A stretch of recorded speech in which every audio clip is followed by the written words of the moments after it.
Oke. Kembali lagi di Naoki Motovlog. Masih di bulan November, masih di awal bulan November ya kan. Gimana kabarnya nih? Masih di weekday. Hari Senin ya kan. Gimana nih hari Senin udah mulai pada sibuk-sibuk lagi ya kan.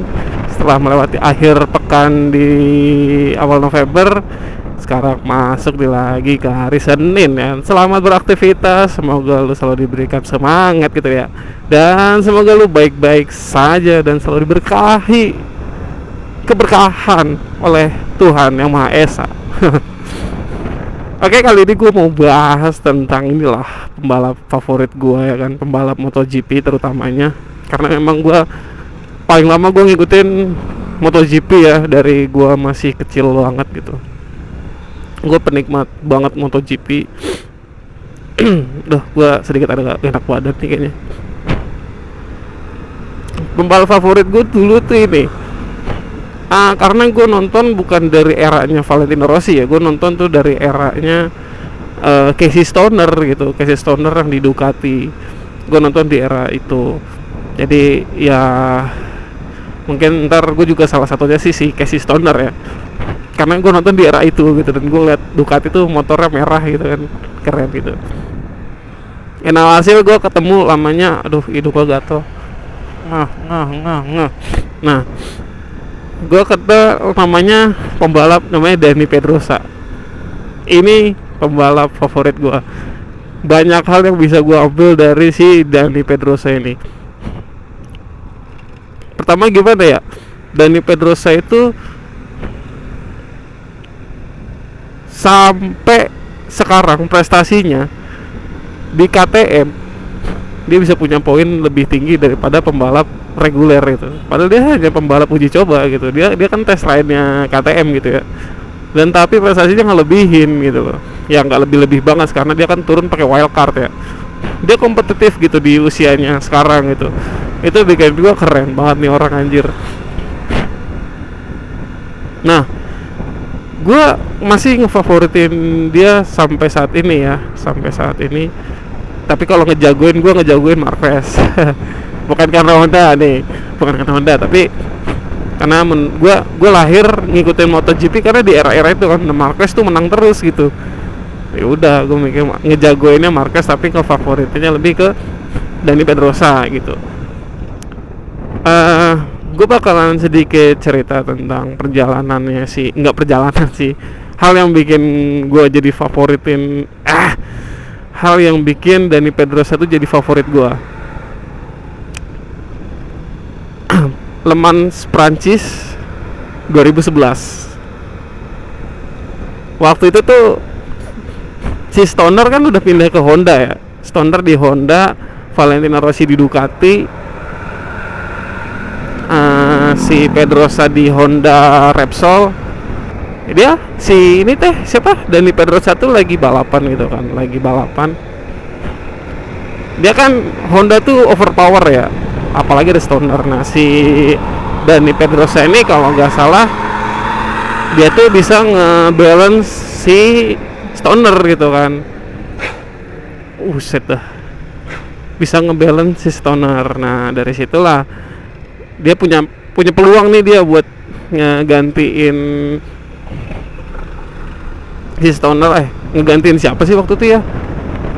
Ngegantiin siapa ya di tahun 2010 nya, gue nggak inget. Nah, dia tuh punya peluang nih buat jadi juara dunia gitu kan. Nah, ternyata pas di balapan di situ tuh ada pembalap namanya Marco Simoncelli. Marco Simoncelli ini pembalap Honda Gresini gitu ya. Honda Gresini, dia dari Itali, rambutnya teh afro. Wah, kalau nggak salah dia tuh muridnya Valentino Rossi gitu, murid pertamanya Valentino Rossi kalau nggak salah. Karena nomornya tuh kalau nggak salah 53 gitu ya, deket-deket lah sama si Rossi teh. Dan kebangsaannya juga Italia gitu, dan dibesarkannya juga di Honda gitu. Dan Marco Simoncelli untuk menggunakan motor tim satelit dia cukup kompetitif gitu ya. Nah, perebutan posisi 2 dan 3 gitu ya. Pertamanya itu kan Stoner ya, Stoner udah jauh banget sih. dan perebutan nih juara dunia, posisi 2 posisi 3 gitu. Sama-sama Honda, satunya Honda Repsol pabrikan, satunya Honda Gresini. Honda Gresini itu tim satelit gitu kan. Terus mereka balap nih di beberapa akhirnya di tikungan itu si Pedrosa di jalur dalam kan. Nah si Simoncelli ini di jalur di luar racing line itu di luar dari Dani Pedrosa gitu. Oke. Sama-sama pada hard braking kan. Late braking gitu kan. Jadi ngambil sudutnya dalam gitu. Pedrosa udah belok nih. Simoncelli juga ikutan belok kan. Cuman masalahnya si Simoncelli ini terlalu langsung nutup jalur si Dani gitu. Nah si Dani Pedrosa ini kaget ngelihat manuver dari si Marco Simoncelli gitu. Ya dia tegakin motornya, ban depannya si Dani Pedrosa itu kena ban belakangnya si Marco Simoncelli, jatuh lah si Dani Pedrosa. Jatuhnya sih nggak begitu dramatis banget ya, nggak sampai, nggak kelihatannya tuh nggak parah banget gitu. Tapi dari crash itu karena itu high side gitu ya, high side si Daninya kelempar, jatuh dia, bahunya duluan yang ke kerikil, akhirnya dia cedera tulang selangka gitu ya, tangan kanan gitu ya kalau nggak salah. Nah dari situ Dani Pedrosa merasa dari situ tuh karena tangannya patah gitu ya, dia tuh nggak bisa race selama 7 pekan. 7 pekan berarti lu gak bisa balapan selama 3 seri. Dan itu jelas bagi Pedrosa yang sedang ngejar title juara dunia, jatuh 3 kali, dan jatuhnya karena kesalahan orang lain gitu ya. Jadi dendam banget sama Simoncelli. Jadi peluang dia tuh jadi ketutup gitu kan. Ya udah, si Dani Pedrosa tuh marah sama Simoncelli, sampai jabat tangan gak mau. Si Simoncelli mau damai sama Dani Pedrosa, Dani Pedrosanya gak mau, karena ya tadi bro, lu kalau di posisi Dani Pedrosa kayak gimana gitu ya. Ya Simoncelli juga merasa salah, cuman kata beberapa pembalap gitu ya, ada yang bilang sebetulnya Dani bisa aja maafin si Simoncelli. Cuman masalahnya di situ waktu statement si Simoncelli itu, dia merasa tidak salah gitu loh dengan manuvernya dia gitu, segala macamnya gitu kan. Cuman masalahnya Dani Pedrosa kan menyalahkan Simoncelli gitu, sampai gitu ya, kata-katanya kasar banget itu, kayak otakmu lebih rambutmu lebih besar daripada otakmu gitulah kalau nggak salah. Gue lupa kata-katanya ya, tapi lu kalau bisa lebih tahu lagi, lu kalau coba komen aja di kolom komentar gitu. Udah tuh balapan berlangsung. Pokoknya dalam hal itu Dani Pedrosa tidak mau berbicara dengan Simoncelli. Lalu di Sepang, Malaysia 2011. Sepang, Malaysia. Balapan pun berjalan. Di paling depan udah jelas Honda. Ada Stoner dan Dani Pedrosa.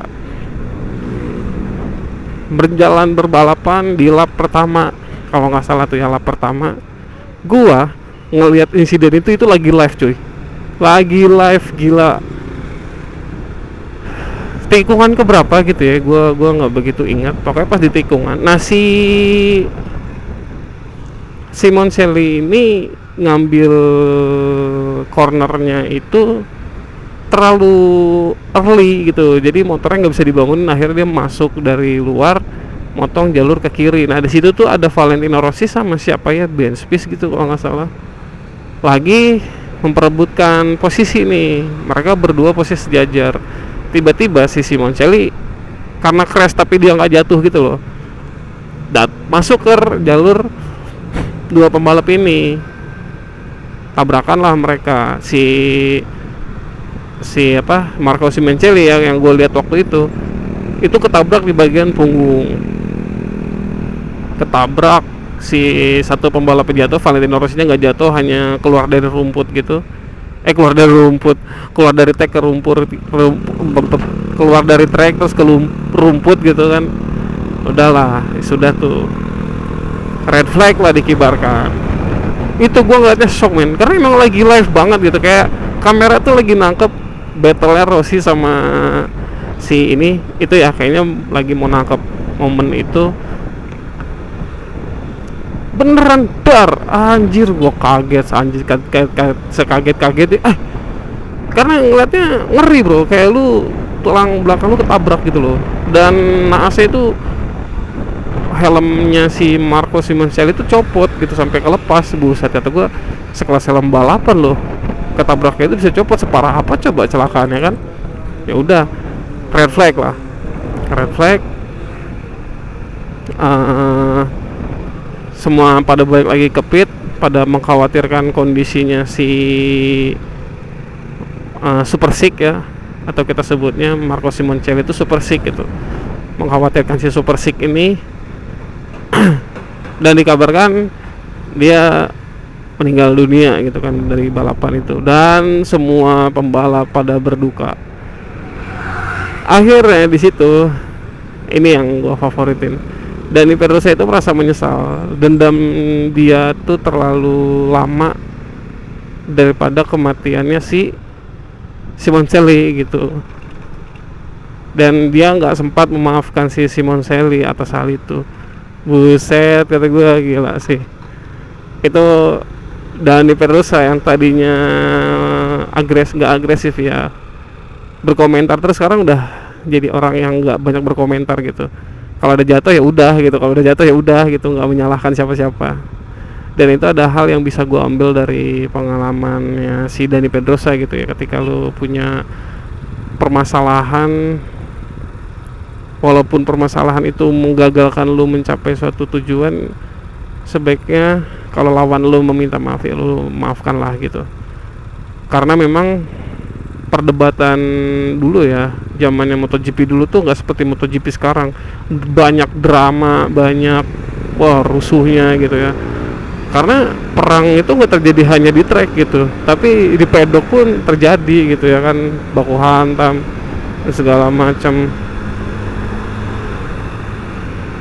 gitu bro.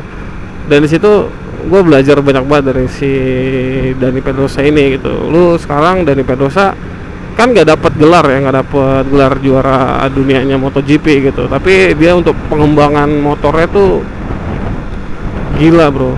Gua rasa ya Marquez waktu dia pertama kali masuk Repsol itu tahun berapa gitu ya, menang terus itu kayaknya motor settingannya dari Dani Pedrosa gitu, dari Pedrosa yang mainin ngembangin si motornya gitu ya, si Marquez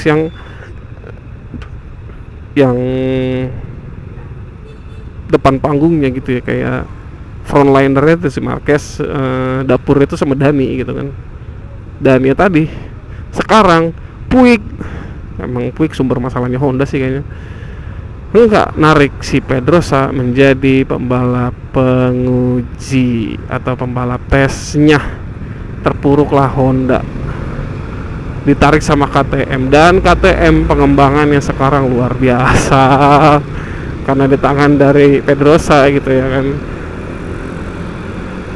Itulah sosok dari Pedrosa yang membuat gua tuh, ini orang keren banget sih.